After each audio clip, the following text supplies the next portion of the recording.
ಕನ್ನಡತಿ ಶೀಲ, ನಮ್ಮೂರು ಚಾಮಲಾಪುರ. ನಾವು ಕದ್ಬೆಳ್ಳಿ ಸರ್ಕಾರಿ ಹಿರಿಯ ಪ್ರಾಥಮಿಕ ಪಾಠಶಾಲೆಗೆ 3 ದಿನದಿಂದ ಬಣ್ಣ ಬಳಿಯುತ್ತಿದ್ದೇವೆ.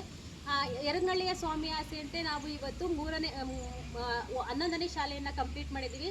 ಇಲ್ಲಿ ಚಾಮಲಾಪುರದ ಹರೀಶ್ ಅವರು, ಹಾಗೆ ಕದ್ಬೆಳ್ಳಿಯ ಶಶಿ ಅಣ್ಣ, ಹಾಗೆ STMC ಅಧ್ಯಕ್ಷರಾದಂತಹ ಸತೀಶ್ ಅಣ್ಣವರು, ಹಾಗೆ ಆದಿಚುಂಚನಗಿರಿಯಲ್ಲಿ B.Ed ಮಾಡ್ತಿರ್ತಕ್ಕಂಥ ಕಾರ್ತಿಕ್ ಅವರು, ಇವರೆಲ್ಲರೂ ಕೂಡ ಇಲ್ಲಿ ಸೇರಿಕೊಂಡು ಒಂದು ಬಣ್ಣ ಬಳಿಯುವಂಥ ಕೆಲಸ ಮಾಡ್ತಿದ್ರು. ಇನ್ನೊಂದು ವಿಶೇಷ ಏನಪ್ಪ ಅಂದರೆ, ಇಲ್ಲಿಯ ಶಿಕ್ಷಕರು ಕೂಡ ನಮ್ಮ ಜೊತೆ 3 ದಿನದಿಂದ ಬಣ್ಣ ಬಳಿದಿದ್ದಾರೆ. ಇಲ್ಲಿ HM ಆಗಿ ವರ್ಕ್ ಮಾಡ್ತಿರ್ತಕ್ಕಂಥ ರಮೇಶ್ ಅವರಂತೂ ನಮ್ಮ ಜೊತೆ ತುಂಬ ಸಪೋರ್ಟ್ ಮಾಡ್ತಿದ್ದಾರೆ. ಯಾಕೆಂದರೆ ಇವತ್ತು ಶನಿವಾರ ಆದರೂ ಕೂಡ ಇವತ್ತು ಕೂಡ ಅವರು ಮನೆಗೆ ಹೋಗ್ದೇ ಈ ಸ್ಕೂಲಲ್ಲೇ ಇದ್ದಾರೆ. ನಮ್ಮ ಜೊತೆ ಅವರು ಕಿಟಕಿ ಬಾಗಿಲಿಗೆಲ್ಲ ಒಂದು ಬಣ್ಣವನ್ನು ಬಳಿದಿದ್ದಾರೆ.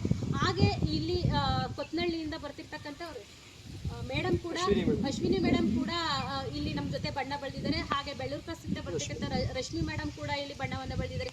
ಶ್ರೀನಿವಾಸ್ ಸರ್ ಕೂಡ ಇಲ್ಲಿ ನಮಗೆ ಒಂದು ಸಪೋರ್ಟ್ ಮಾಡಿದ್ದಾರೆ. ಇವರೆಲ್ಲರಿಗೂ ನನ್ನ ತುಂಬ ಹೃದಯದ ಧನ್ಯವಾದಗಳನ್ನ ಅರ್ಪಿಸೋಕ್ಕೆ ನಾನು ಇಷ್ಟಪಡ್ತೀನಿ. ಆಮೇಲೆ ಈ ಥರ ಒಬ್ಬರು ಟೀಚರ್ಸ್, ಯಾಕೆಂದರೆ ನಾವು ಬಣ್ಣವನ್ನು ಬಳಿಯೋಕ್ಕೆ 3 ದಿನದಿಂದ ಈ ಶಾಲೆಯಲ್ಲಿದ್ದೀವಿ.